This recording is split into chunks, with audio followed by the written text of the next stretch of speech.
할렐루야.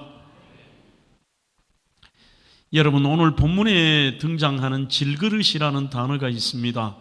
질그릇은 도자기 가운데에서 진흙을 성형하지만 유약을 바르지 않습니다. 바르지 않고 그 상태에서 소성해서 만든 그릇인데, 조선에서는 이 질그릇을 막사발이라고 부르기도 합니다. 그 뜻은 마구 만들어낸다, 또 평범한 그릇이라는 뜻입니다. 하지만 재미있게도 조선 시대 때의 그 도자 기술을 일본은 감히 따라갈 수가 없었고, 일제시대 때 한국에서 그냥 막 만들어낸 흔히 집에서 밥그릇이나 국그릇이나 또 찻사발로 썼던 이 막사발이 일본에 건너가 1951년 일본 국보 26호로 지정된 막사발이 있습니다. 이도 다완이라고 하는, 지금은 일본 교토의 대덕사라고 하는 절에서 보관하고 있는 막사발입니다. 이도 다완이라는 뜻은 조선 우물가에서 발견한 찻사발이라는 그런 이름을 붙였습니다만, 이게 우리는 이 정도의 값어치와 일본 국보가 된다면 조선 백자, 고려 청자 그 정도는 이해가 되겠습니다. 하지만 저렇게 투박한 유약도 바르지 않은 막사발이 일본 국보가 왜 되었을까요? 실제 모습을 본 분이 거의 없습니다만, 한국 이 도자기를 굽는 분들이, 명장들의 평생 꿈이 일본에 가서 저 대덕사에 있는 국보 26호 막사발을 보는 거라고 합니다. 저는 저 막사발을 직접 본 분 도예인에게 그 얘기를 들었습니다만, 그렇게 얘기를 듣고 자기가 보는 순간 전율을 느꼈다고 그럽니다.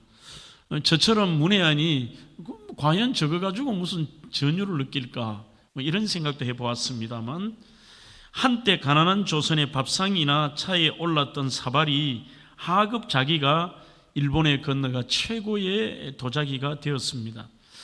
이 도자기를 가지고 있었던 사람이 누군가가 오히려 도자기의 가치를 드러내지 않았나 싶은데, 이 도자기를 소유했던 분이 바로 임진왜란을 일으켰던 토요토미 히데요시였습니다.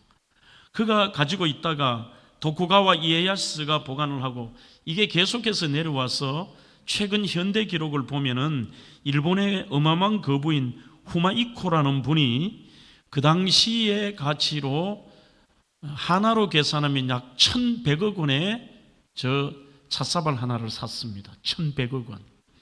그렇게 샀는데, 일본은 워낙 미신이 많고 잡된 종교가 많아서 사람들이 늘 불안 초조 속에 살지 않습니까?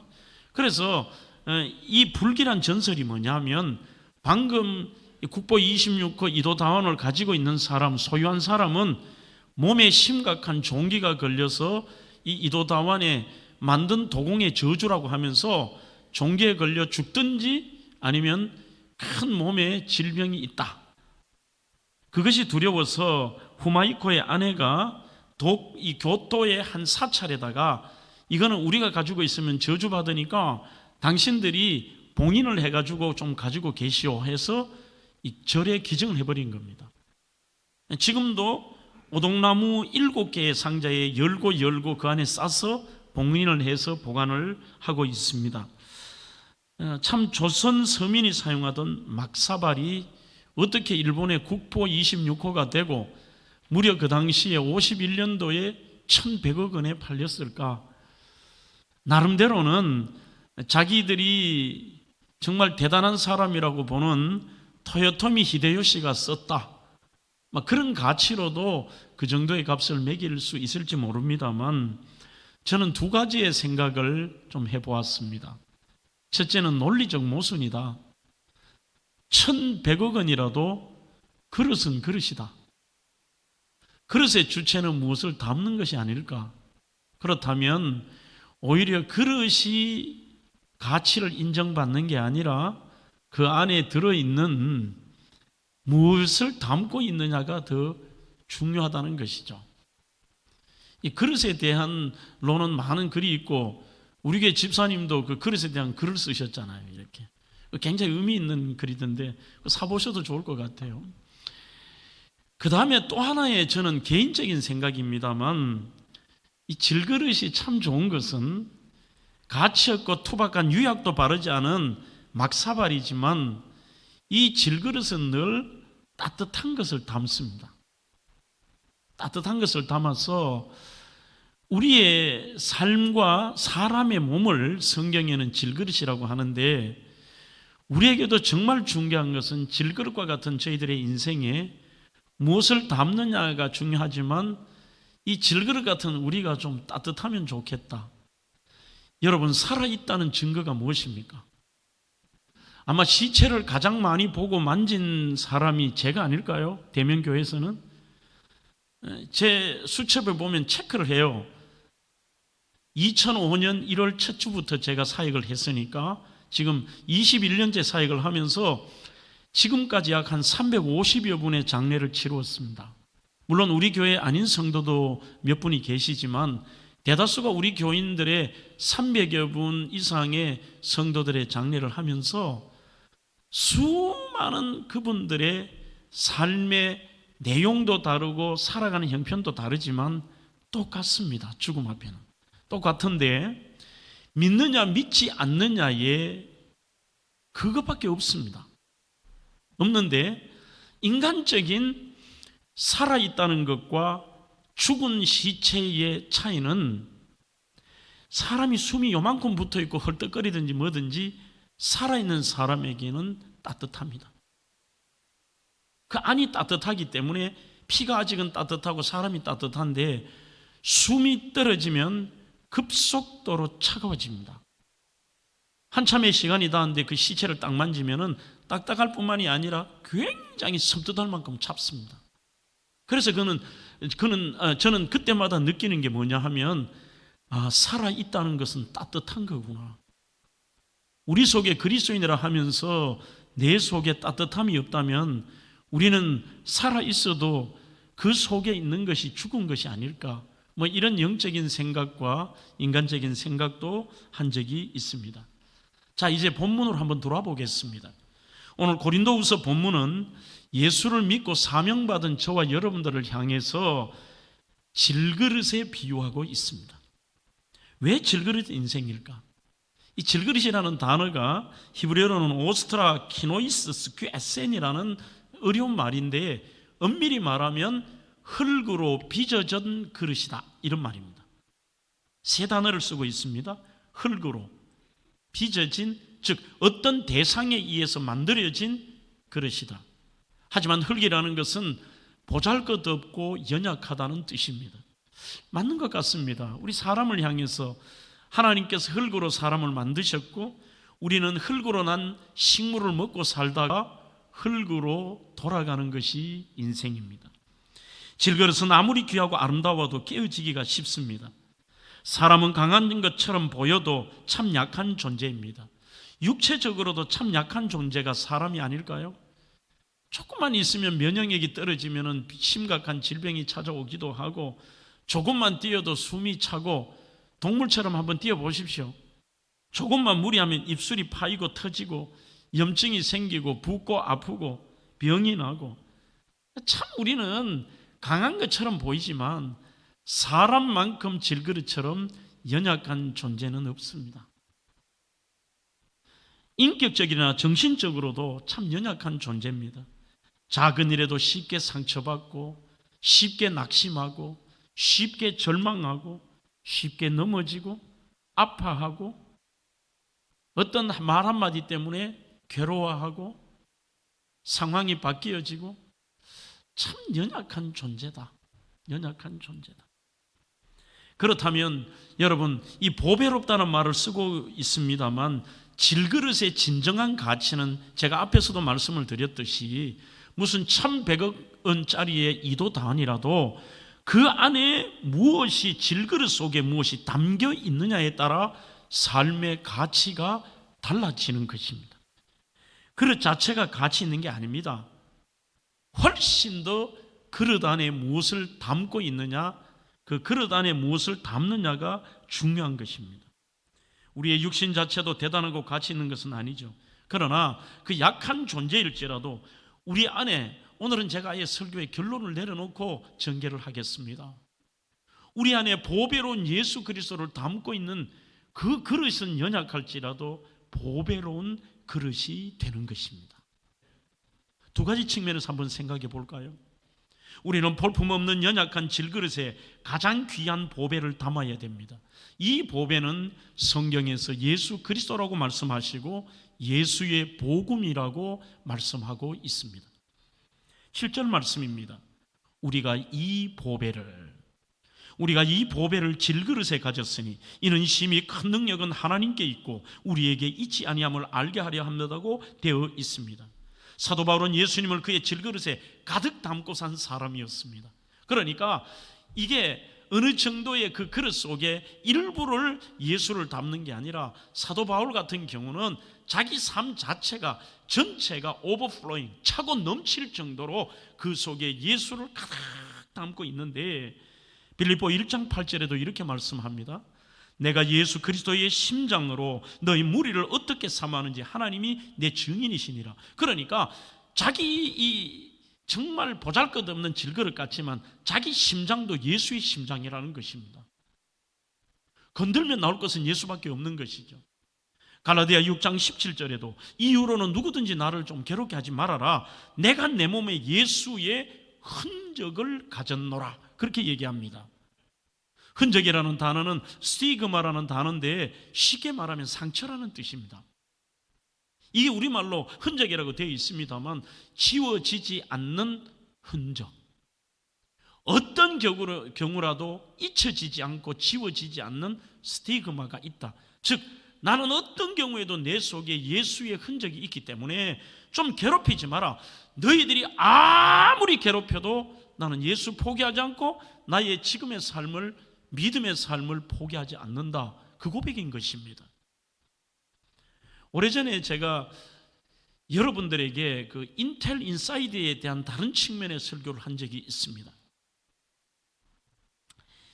컴퓨터를 하시는 분들은 삼성 컴퓨터 노트북을 해도 그 아래는 전혀 어울리지 않게 삼성 인사이드, 즉 안에는 삼성의 기술이 있다 써야 되는데 거기에도 스티커가 인텔 인사이드가 붙어 있어요. 반드시 이 스티커가 붙어 있어야 됩니다. 자기 회사 제품을 사용하는 컴퓨터 PC마다 인텔은 인텔 인사이드라는 트레이드 마크를 붙이게 하는 겁니다. 겉으로는 보면 삼성 겁니다. 겉으로 보면 대만 겁니다. 겉으로 보면 어떤 모습일지라도 일본 것일지라도 인텔 제품이 보이지는 않습니다. 그러나 그 안에 들어가 제대로 성능을 발휘하고 있다는 것을 증명하고 있는 거죠. 이거 다 써도 이 안에 진짜 작동하는 거는 인텔이야. 보배를 질그릇에 품고 담고 사는 저희와 같은 것입니다. 우리는 각양 모습이 다릅니다. 연약합니다. 그렇지만 우리 속에 Jesus inside, 예수님이 우리 속에 작동할 때에 그 그릇이 비로소 우리가 연약하든지 잘생겼든지 못생겼든지 어떤 모습이든지 그 어떤 형편으로 살든지 우리 속에 예수님이 인사이드에서 작동을 하실 때 보배롭다, 보배로운 질그릇이라고 할 수 있는 것입니다. 보배를 질그릇에 담고 있으니 보배로운 예수의 복음이 능력으로 그 성능이 발휘되니까 내 능력은 아무것도 아니에요. 우리는 진짜 연약한 것 뿐이지 않습니까? 시간이 지나면 지날수록 사람의 몸이 참 진짜 질그릇보다 못하구나 생각이 들어요. 나올 때는 들어가고 들어갈 때는 나오잖아요. 이 몸도 그렇더라니까. 주로 아무리 빼려고 해도 안 돼요. 이게 그만큼 몸이 약한 것입니다. 정말 사람의 몸이 조금만 그러면 눈이 터지고 핏줄이 트고 감기도 결국 면역력 아니에요? 참 우리 연약한 질그릇이구나. 하지만 그런 인간적인 연약함도 있지만 수많은 이 땅에 살아가는 그 삶의 현장에서 맞닥뜨리는 문제 앞에 자빠지고 넘어지고 낙심하고 포기하고 절망하는 이것이 질그릇과 같은 깨어지기 쉬운 모습이지만 우리 속에 예수 그 지저스 인사이드가 작동이 되면 그런 연약한 존재도 능력 있게 삽니다. 포기하지 않습니다. 힘을 냅니다. 주님이 하시는 기적을 경험하기도 합니다. 능력 있는 그리스도인으로 사는 것입니다. 양창삼 박사는, 이분은 목회자이면서 한양대 경영학과 학장을 하시던 분이죠. 이분이 그 보배의 질그릇에 대한 얘기를 하면서 그 보배로운 질그릇에 예수님이 작동하는 사람에게는 세 가지의 특징이 나타난다라고 얘기를 합니다. 첫째는 고린도전서 15장 31절과 갈라디아 2장 20절이 작동이 되어 날마다 자기를 부인하는, 날마다 자기가 죽는 삶을 사는 것입니다. 교회 신앙생활을 하면서도 우리는 내 기준과 내 삶과 내 뜻대로의 생각들이 반영이 된다는 것은 엄밀한 의미에 아무리 기도하고 거룩한 척 해도 우리 속에 예수 인사이드가 작동이 안 된 거예요. 갈라디아 2장 20절, 내가 그리스도와 함께 십자가에 못 박혔나니, 죽어버린 거예요. 이미 예수 믿는 순간에 나는 날마다 죽노라. 그런즉 이제는 내가 산 것 아니요 내 속에 그리스도께서 사신 것이라. 이제 내가 질그릇 속에 육체 가운데 살지만, 그러나 과거와는 다르다. 이제는 예수가 작동이 돼요. 그러나 이제는 육체 가운데 사는 것은 나를 사랑하사 나를 위하여 자기 몸을 버리신 하나님의 아들을 믿는 그 믿음 안에 사는 것이라. 내가 작동이 안 되고 믿는 순간 이 질그릇과 같은 내 속에 있는, 내가 영접하고 내가 믿고 내 속에 계신 그 예수님이 작동하니까 어떤 경우에도 내 자존심이 없습니다. 내 뜻이 없습니다. 날마다 나는 죽는 것이죠. 날마다. 두 번째의 특징은 주 안에서 항상 기뻐하고 감사하며 사는 겁니다. 여러분들이 뭐 믿음 생활한다, 나는 뭐 많이 한다, 다 필요 없습니다. 나는 뭐 목사다, 뭐 나 중직자다, 다 필요 없습니다. 그러면 여러분들의 신앙의 가장 중요한 것은 어떤 진단이 되느냐? 여러분들 속에 진짜 예수가 작동이 되는 분은 우리 속에 예수님이 인상 씁니까? 예수님이 말 안 하십니까? 예수님이 자기 뜻대로 안 했다고 정말 괴로워하십니까? 가장 큰 특징이, 예수 믿는 사람의 표징은 칼빈이 말한 것처럼 기쁨과 감사입니다. 나 같은 사람이 하나님의 자녀가 되고 구원의 은총을 누리고 영원한 천국과 부활 소망을 가졌다. 이거 하나만 해도 이 땅에서 높은 산이 거친 들이 초막이나 궁궐이나 내 주 예수 인사이드죠. 모신 곳이 그 어디나 하늘나라예요. 그래서 여러분들이 거울 한번 보세요. 어떤 분은 말할 때마다 막 인상을 막 이래 써가면서 왜 그런지 모르겠어요. 자기 확신과 주장이 있는지 모르지만 불쌍한 거예요. 우리 속에 예수가 작동되게 해야 됩니다. 정말 그 예수님이 예수님을 영접하셨습니까? 여러분들 속에 예수님이 계시다면 그분이 작동이 되어야 됩니다. Jesus inside. 그러면 어떤 환경에도 자족하는 걸 배웁니다.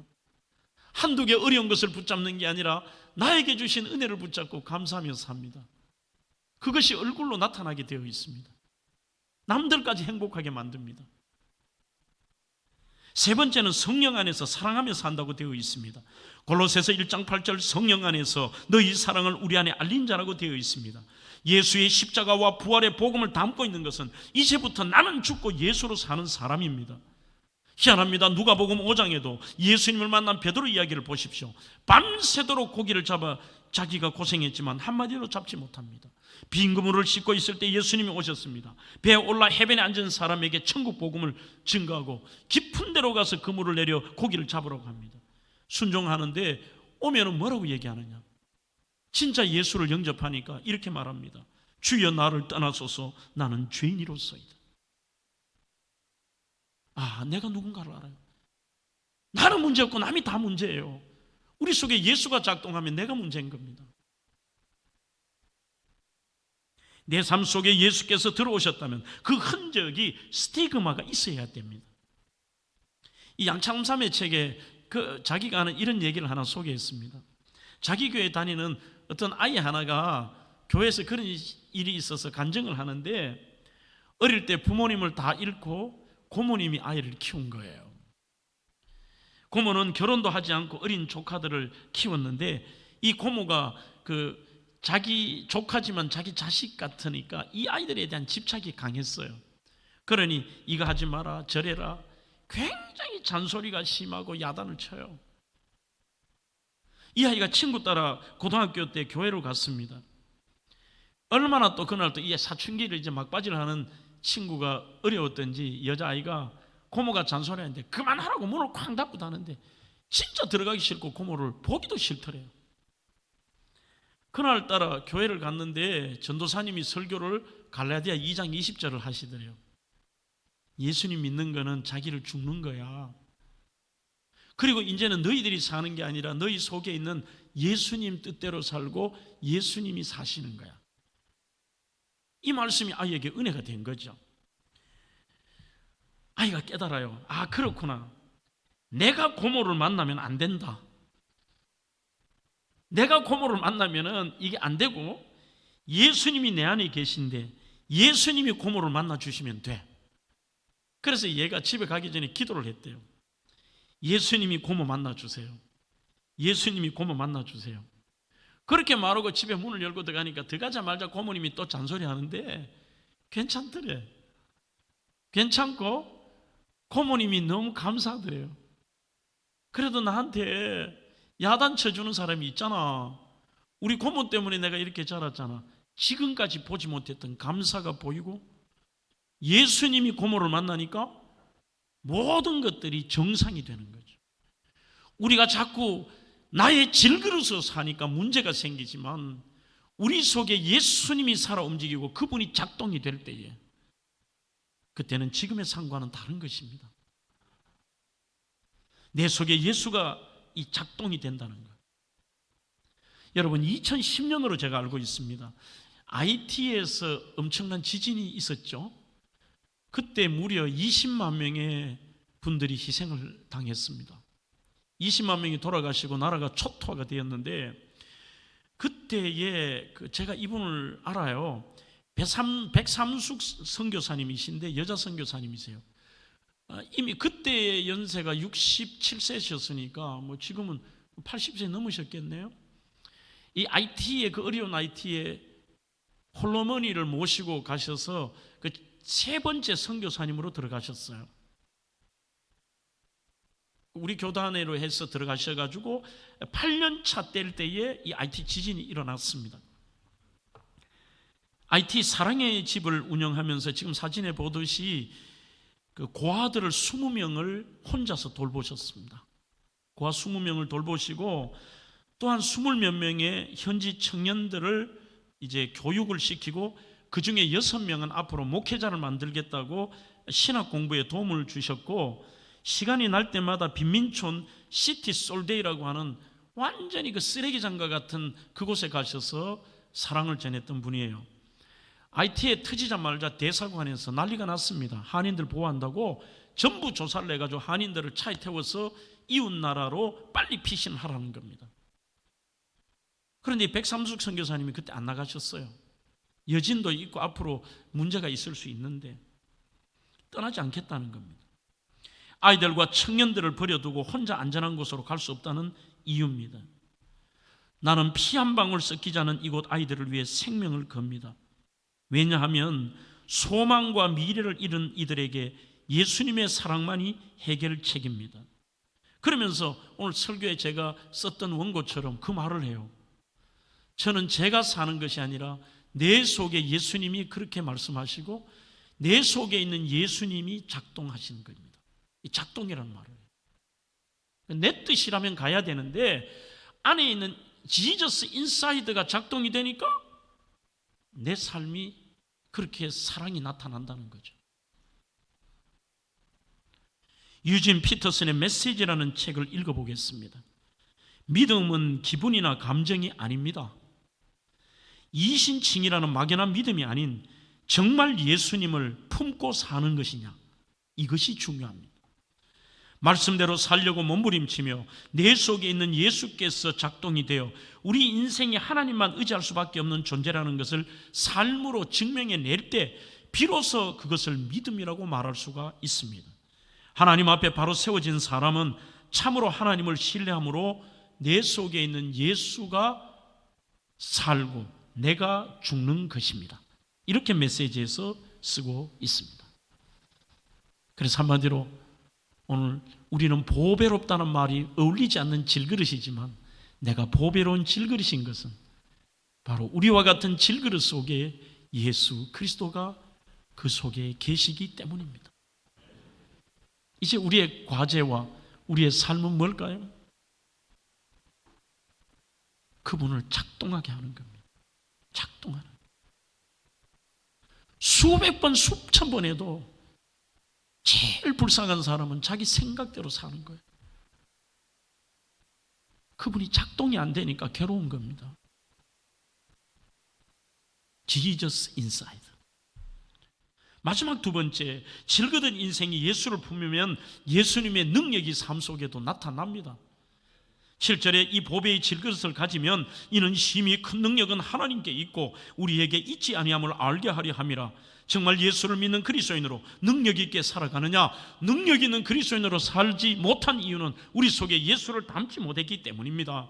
초대교회는 그들이 품고 있는 예수의 이름을 들고 세상과 대결했습니다. 예수의 복음, 예수의 이름의 능력으로 보배이신 예수로 말미암아 그들은 승리했습니다. 견딜 수 있었습니다. 기다릴 수 있었습니다. 그리고 그들은 기적 같은 일을 경험하기도 하고 상황이 뒤집어지기도 하고 불가능한 일을 경험하며 그들은 그렇게 능력 있게 살았습니다. 질그릇은 아무 능력이 없습니다. 그러나 그 속에 있는 예수의 능력이 나타나는 것입니다. 사도행전 3장 6절을 보시죠. 베드로와 요한이 기도하러 성전에 올라가는데 그 중간에 있는 미문에 앉은 안진뱅이가 구걸을 합니다. 줄 돈이 없습니다. 그때 그에게 선포합니다. 은과 금은 내게 없거니와 내게 있는 것으로 너에게 주노니 곧 나사렛 예수 그리스도의 이름으로 너희에게 명하노니 일어나 걸어라. 어마어마하다고 하는 금을 주는 것, 그것조차 없지만 상상할 수 없는 일어나 걸어라. 예수의 이름의 능력으로. 여러분들이 안진뱅이라면 금을 받겠습니까? 여러분들은 일어나 걷는 것을 원하십니까? 주님의 능력은 그것입니다. 내가 할 수 있는 최선은 금일지라도 주님의 능력이 나타나면 안진뱅이가 걸을 수 있는 것입니다. 자, 드디어 그 안진뱅이가 일어나가지고 춤을 추면서 성전에 돌아다니고 이렇게 했다니까 삐딱한 대제사장이 묻습니다. 너희가 무슨 권세와 누구의 이름으로 이 일을 행하였느냐? 아, 주님의 능력이 나타났다. 이 일을 행하시는 분, 그 이름의 주인공인 예수가 우리가 기다리는 메시아다. 이게 정상 아닙니까? 삐딱한 사람은 영원히 삐딱한 거예요. 예수가 그 속에 없는 사람. 네가 무슨 권리 가지고 이런 일을 벌이나? 그러자 베드로의 답입니다. 사도행전 4장 10절에 나사렛 예수 그리스도의 이름으로, 나사렛 예수 그리스도의 이름으로. 요한복음 14장 4절에도 내 이름으로 무엇이든지 내게 구하면 내가 시행하리라. 사도행전 4장 30절 표적과 기사가 거룩한 종 어떻게 해요? 예수의 이름으로 이루어지리라. 우리는 그분의 이름을 품고 있습니다. 그분의 이름의 능력이 우리에게 있습니다. 여러분들이 벌벌 떠는 귀신도 아무것도 아닙니다. 나사렛 예수 그리스도의 이름 앞에 귀신조차도 벌벌 떨며 도망가는 겁니다. 사람은 그 이길 수 없지만요, 예수의 이름이 우리 속에 있는 것입니다. 예수의 보배로운 피를 품으면 단순한 병고침과 기적 정도가 아닌 변화시키고 새롭게 하시고 고치시고 은혜롭게 하시고 예수의 이름으로 일어설 수 있는 것입니다. 베드로전서 3장 15절에도 너희 마음에 그리스도를 주로 삼아 거룩하게 하고 너희 속에 있는 소망에 관한 이유를 묻는 자에게는 대답할 것을 항상 준비하라. 쉽게 풀어볼까요? 아이고, 이제는 더 이상은 아니다. 너에게 무슨 소망이 있냐? 포기해라. 안 된다. 그런 말하는 사람들에게 너가 왜 소망이 있느냐를 이유를 준비해라. 내 속에 능력의 예수님이 계십니다. 능력의 주님이 나와 함께 하시는 한 소망은 있습니다. 소망이 있습니다. 소망이 있습니다. 예수의 이름으로 나는 일어서리라. 내가 아니라 내 속에 계신 질그릇 내가 품고 있는 예수로 말미암아 그분의 능력으로 일어선다. 고성준의 예수만 프로젝트의 책에 보면 주위를 둘러보면 소망은 죽는다 이런 말이 있습니다. 사람들은 예수 믿는다고 하면서도 환경을 주위를 둘러봅니다. 전례와 사람과 처지와 능력을 바라봅니다. 이런 전례가 없는데, 이런 경우는 안 되는데, 이 정도의 환경인데, 이 정도는 끝장인데, 낙심과 처지와 환경만을 바라보고 주위만을 계속 둘러봅니다. 이렇다. 남들이 다 이렇지 저렇지. 성도들은 어떤 소망이 없이 보이는 상황에도 주위를 둘러보는 게 아니라 영의 눈을 들어 하나님을 바라보는 것입니다. 소망은 주위를 둘러보는 순간 죽습니다. 우리 속에 예수가 작동이 안 되는 거죠. 모든 불가능을 비웃으시며 모든 절망을 날려버리시는 분, 내가 담고 있는 예수 그분을 볼 때에 소망이 살아납니다. 수십 번 수백 번 찬양을 하면서도 작동은 안 돼요. 괴로울 때 주님의 얼굴 보라. 평화의 주님 바라보아라. 눈을 들어 주님을 보라.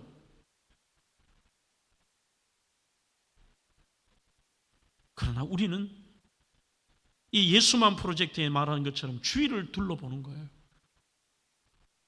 그러니까 소망이 다 죽어버리는 것이죠. 힘이 없고 내 마음 연약할 때 마찬가지 아닙니까? 능력의 주님 바라보아라. 주님, 나는 할 수 없어도 주님 하실 수 있잖아요. 주의 이름 부르는 모든 자는 힘주시고 늘 지켜주시리. 눈을 들어 주를 보라. 눈을 들어 주를 보라. 주위를 둘러봐 소망이 죽는 게 아니라 그 어떤 경우에도 주를 보라. 능력의 주님, 능력의 주님.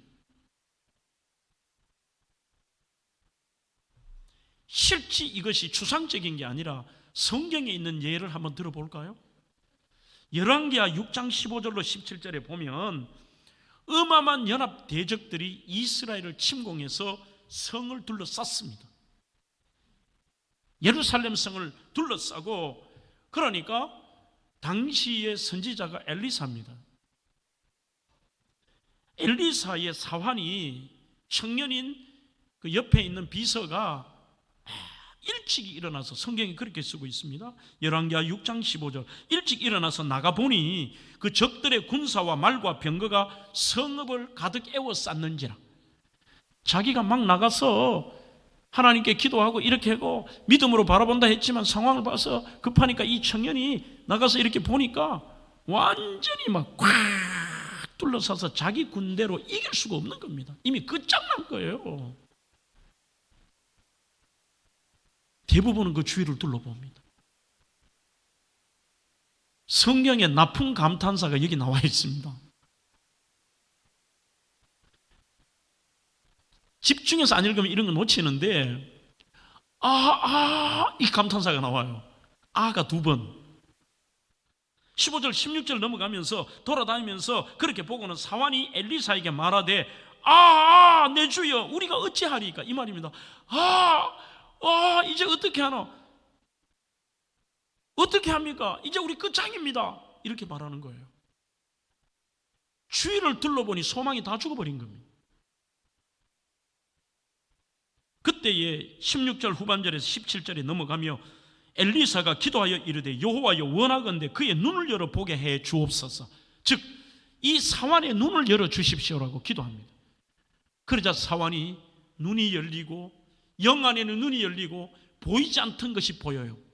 하나님이 하신 일이 보여요. 여호와께서 그 청년의 눈을 여심해 그가 보니 불말과 불병거가 산에 가득하여 엘리사를 둘렀더라. 안 보이는 거죠.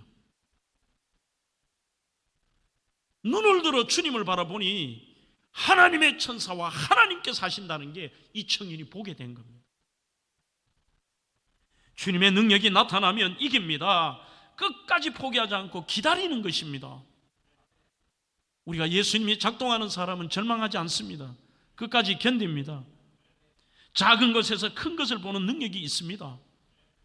여기에 대한 좋은 예가 있는데요, 장기를 두시는 분은 제 말이 이해가 될 겁니다. 일반인들의 표현 중에 제일 보잘것없는 것을 장기판의 쫄이라고 설명합니다. 쫄 아시죠? 쫄. 장기 안 둬봤습니까? 설교회에 쫙 나갈 때는 막 고개도 흔들어 주시고 이러면은, 이 쫄은 진짜 말 그대로 속담처럼 쫄이에요. 차는 막 쫙 나가잖아요. 여기 있다가도 앞에 막힘이 없으면 저 끝까지도 쫙 가고 이리도 가고 막 힘 있는 것처럼 보여. 포는 또 얼마나 멋있습니까? 막 건너뛰어, 막 이래가지고 쫙 건너뛰어가지고 잡아먹고 힘이 대단한 것처럼 보여. 상은 막 앞으로 갔다가 옆으로 두 칸 갔다가 막 난리를 해. 쫄은요, 가봐야 한 개, 한 칸 이래. 그래, 이래 보면 쫄은 잘 잡아먹지도 않아. 그러다 먹을 거 없으면 쫄 먹어. 한데 여러분, 쫄 하나가 가만히 보면은, 저는 장 목사도 내가 쫄일 것 같아. 쫄인데 우리는 쫄이 중요한 건 뭐예요? 쫄은 쫄다와야 돼. 쫄이라는 것은 겸손해야 돼요. 어떻게 할 수도 없어. 내 능력으로 할 수도 없어. 뭐 누구처럼 앞으로 쫙 나가지도 못하고 건너뛰지도 못해요. 장애물을. 능력도 없어.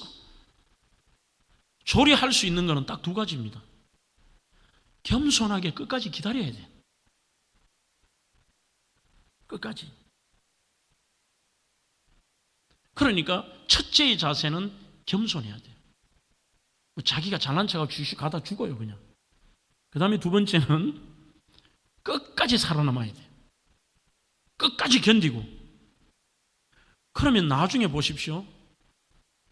쫄이 왕을 잡습니다. 쫄이 왕을 잡아요. 한 칸씩만 가도. 주님이 차포 뭐 그 많은 이유가 있어요. 그러나 끝까지 겸손이라는 것은 끝까지 내 능력이 아니라 나는 할 수 없다는 것을 인정하고, 약하고 추해도 주께로 나가고, 내가 연약할수록 나를 더욱 귀히 여기시는 주님, 그분 앞에 우리는 겸손해야 됩니다. 뭐 잘난 척하지 말고. 건너뛰다가 죽는다니까. 쭉 나갔다가 갇혀요. 그래서 겸손히 우리의 위치를 알고, 그러나 어떤 어려움이 있어도, 장애물이 있어도, 누가 죽이려고 해도 끝까지 견뎌요. 그러면 하나님께서 쫄로 왕을 잡게 하세요. 그게 우리 연약한 질그릇의 모습입니다. 질그릇 인생의 보배이신 예수를 품은 사람은 그 어떤 환경에도 낙심하지 않습니다. 참고 견딥니다. 오늘 8절 상반절에서 9절 하반절을 보시죠. 우리가 사방에 우겨쌈을 당하여도 쌓이지 아니하고, 답답한 일을 당하여도 낙심하지 아니하고, 박해를 받아도 버림받지 아니하고, 거꾸로 뜨림을 당하여도 망하지 아니한다고 되어 있습니다.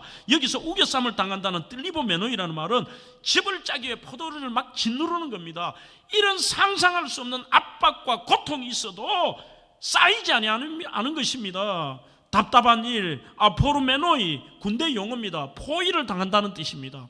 포위를 당해도 낙심하지 마십시오. 박해, 핍박을 받는다. 디오콘노메이, 끝까지 쫓아가 괴롭힌다는 뜻입니다. 그래도 버림받지 않습니다. 거꾸로 뜨림, 까타발로 메노이, 내동댕이 침을 당한다는 겁니다. 그래도 망하지 않는다고 되어 있습니다. 네 가지 중 한 가지도 결코 쉽지 않은 고난입니다. 그러나 네 가지를 다 당해도 절망하지 마십시오. 네 가지를 당할 그때도 보배이신 예수를 담은 인생은 비록 자신은 연약한 질그릇이지만 이때가 하나님의 기적입니다. 하나님의 능력이라는 표현이 나타납니다. 여러분들 바울을 보십시오. 이 표현은 다 바울이 다 당했습니다. 우겨쌈을 당하고, 답답한 일을 당하고, 박해를 당하고, 그리고 심지어는 거꾸로 뜨림을 당합니다. 진짜 사람들이 쫓아와서, 루스드라까지 쫓아와서 죽이려고 하잖아요. 돌로 치고 채찍에 맞고 죽인다고 하고 감옥에 갇히고, 그런데도 그때마다 하나님의 능력으로 그를 살리시고 오히려 전화위복시키시고 쪼리왕을 잡게 만드세요.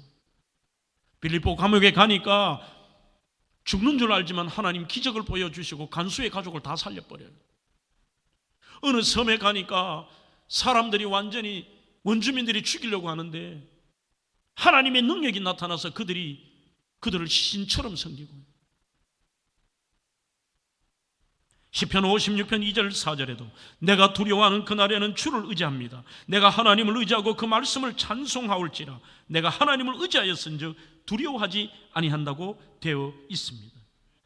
여러분, 근심 걱정 없는 사람이 누가 있습니까? 절망과 두려움이 없는 분이 누가 있습니까? 린다 민틀이라는 분은 걱정 없는 삶에서 이렇게 얘기합니다. 이 책의 처음부터 끝까지 쓰는 말이 뭐냐? 걱정 없는 삶, 걱정이 없다는 게 아닙니다. 하나님이 계시기에, 오늘 설교로 말한다면 내 속에 있는 예수님이 작동하기에 걱정을 이긴다, 이 말입니다. 걱정을 이긴다.